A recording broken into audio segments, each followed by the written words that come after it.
Nowadays, narcissism has become a popular word. Sometimes it is used to describe an individualism and self-centeredness. Other times the word to describe a lack of capacity in somebody to care about others. Nevertheless, what you have to know is that narcissism is not just a slight deviation from empathy that can be excused with the drive for success. The truth is that narcissism is a serious personality disorder with great toxic power over any relationship. Only after you have been through the ordeal of being into a relationship with a narcissist will you know what pain and emotional chaos a narcissist can truly cause you. Having a relationship with a narcissist will not be a bad experience in the beginning. Just the opposite. It will be exciting and passionate. You will feel completely understood and seen. Probably you will get to enjoy the best treatment in your entire life initially. During the initial stages of the relationship, the narcissist will worship you, putting the world at your feet. They will call and text you frequently, sharing openly how much they admire you, how smitten they are by you, how indispensable and unique you are to them. They will flatter you and want to be around you at all times. This technique is called love bombing, and its aim is to suck you into a very dangerous state of emotional dependence on their constant praise, attention, and validation. And when they are sure that you have successfully fallen under their spell, hell will break loose. For you. You will feel terrible without being able to quite explain why. You will feel guilty, wrong, selfish, and whatnot. And you will fight for more of the old tasty praise and care they used to give you. You will find yourself apologizing for what you have done and what you are.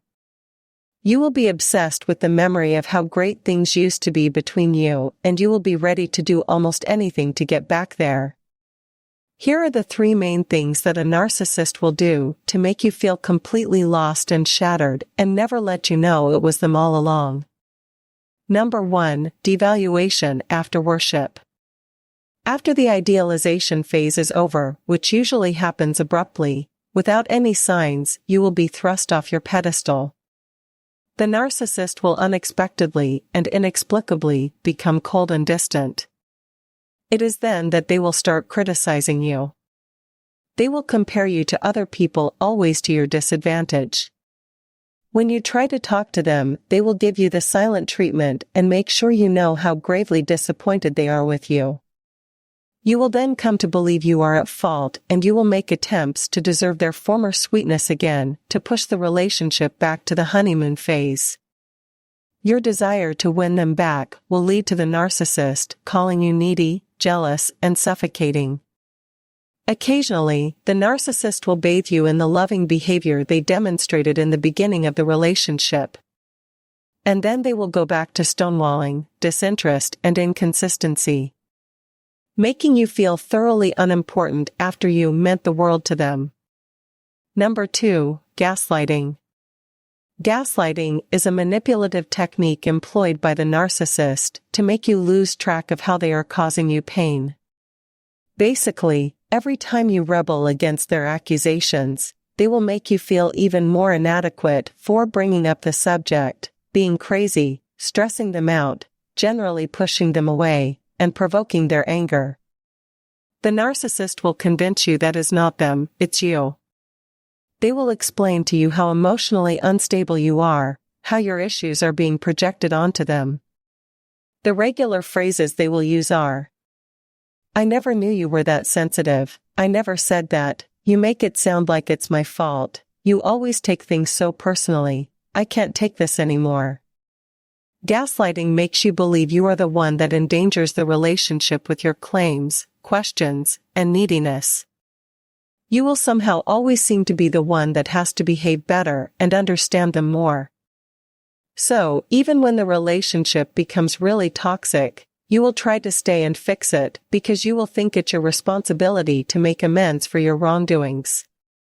Number 3, triangulation. You know how much it hurts when somebody says somebody else is so much better than you in this and that. Well, that is what triangulation is all about, making a person believe they're less valuable or accomplished, or attractive than somebody else. The person who the narcissist will compare you to can be anybody: a friend, a mutual acquaintance, a parent, a mistress, even a complete stranger. Nevertheless, most often they will compare you to someone of your own gender, making sure you feel not only humiliation and sadness, but also jealousy. For the narcissist, it is very important to keep you second-guessing their affection for you. This is because their manipulation works best when they make you compete with a third party for their attention and approval.